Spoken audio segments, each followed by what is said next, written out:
समय के सर्वश्रेष्ठ उपयोग के 30 सिद्धांत हैं, जिनमें से समय के सर्वश्रेष्ठ उपयोग का 20वां सिद्धांत तय करें कि कौन सा काम कब करना है। हमें बहुत सी भूमिकाओं में काम करना होता है। पुरुषों को बेटे, पिता, पति, कर्मचारी, सेल्समैन आदि की भूमिकाएं निभानी होती है और जाहिर है उनके साथ जिम्मेदारियां भी जुड़ी होती है। पत्नी घर के सामान लाने के लिए आपको बाजार भेजना चाहती है। दोस्तों के मोबाइल फोन समय असमय चले आते हैं। बिन बुलाए रिश्तेदार आ धमकते हैं। अनचाहे सामाजिक समारोहों और दीगर कार्यक्रमों में जाना होता है। देखिए, एक बात अच्छी तरह समझ लें, जीवन कोई फूलों की सेज नहीं है। यह तो कंप्यूटर गेम मारियो की तरह मुश्किल डगर है। खाइयों, कांटों और जीव जंतुओं की बाधाओं से बचते बचते हुए अपनी मंजिल तक पहुंचना है। बाधाओं से भटकना नहीं है, बस मंजिल को ध्यान में रखकर लगातार चलते रहना है। यही मंजिल तक पहुंचने का उपाय है। जिस तरह सभी जूते एक नाप के नहीं होते, उसी तरह सभी काम भी एक समान नहीं होते। कुछ काम महत्वपूर्ण होते हैं, जिनमें ज्यादा समय और एकाग्रता की जरूरत होती है। कुछ काम छोटे होते हैं, जिन्हें आसानी से कभी भी पूरा किया जा सकता है, और कुछ काम ऐसे होते हैं जिन्हें आप नहीं कोई भी कर सकता है। यही टाइम मैनेजमेंट काम आता है। आप महत्वहीन काम दूसरों से करवा सकते हैं और समय खरीद सकते हैं। हमारी एक रिश्तेदार है जिसे अपने घर में सब्जियां या किराने का सामान रखना पसंद नहीं है। परिणाम यह होता है कि उसके पति को अक्सर बाजार जाना पड़ता है। पति कहता है, आज तो भजिए खाने का मन हो रहा है। पत्नी जवाब देती है, तो बाजार से जाकर बेसन ले आओ। पति कहता है, आज हलवा बना दो। पत्नी कहती है, जाकर रवा ले आओ। इस तरह वह महिला अपने पति को लगभग हर दिन कोई न कोई सामान लाने बाजार भेज देती है। पति भी इतना भला मानुस है कि बिना उफ किए रोज चले जाता है। अगर पति पत्नी समय के संदर्भ में सजग होते तो वे योजना बनाकर एक ही दिन में हफ्ते भर का सामान मंगा लेते, जिससे 7 दिन का समय खराब नहीं होता। इस तरह के अनेक उदाहरण देखने में आता है।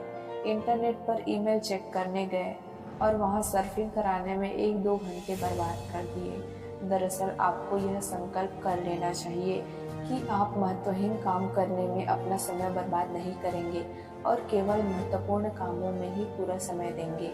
वैसे आप सप्ताह में 1 दिन की छुटपुट घरेलू कामों के लिए अलग रख सकते हैं। उस दिन योजना बनाकर अपने सभी पेंडिंग काम निपटा लें। अगर कोई काम ऑफिस के रास्ते में हो सकता है तो उसके लिए अलग से समय बर्बाद ना करें, बल्कि उसे ऑफिस आते जाते समय निपटा लें।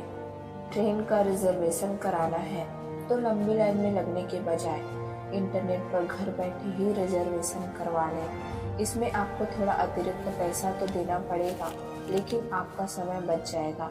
यानी यहाँ भी आप समय के सर्वश्रेष्ठ उपयोग के 14वें सिद्धांत का पालन कर रहे हैं और पैसा देकर समय खरीद रहे हैं।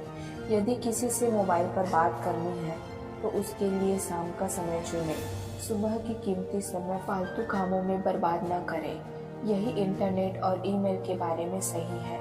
इन कामों में बहुत एकाग्रता की जरूरत नहीं होती और इनमें समय भी बर्बाद होता है, इसलिए इन्हें अपने खाली समय में करें। जब आप बहुत थके हो और अपने दिमाग को एकाग्र न कर सकते हो, सुबह सुबह टीवी से भी दूर रहें। सुबह तो अपने सबसे महत्वपूर्ण काम करें, क्योंकि सुबह के कामों से ही आपके पूरे दिन की दिशा तय होती है।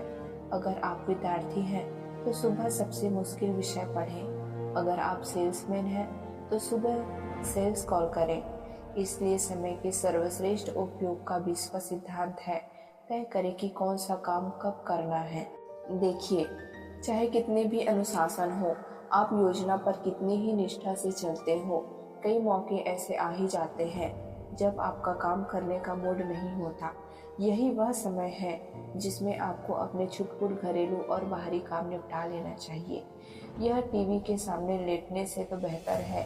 इस संदर्भ में एनबीसी के प्रमुख और अमेरिकी प्रोड्यूसर जुकर का उदाहरण याद रखें। उन्हें आंतों का कैंसर था।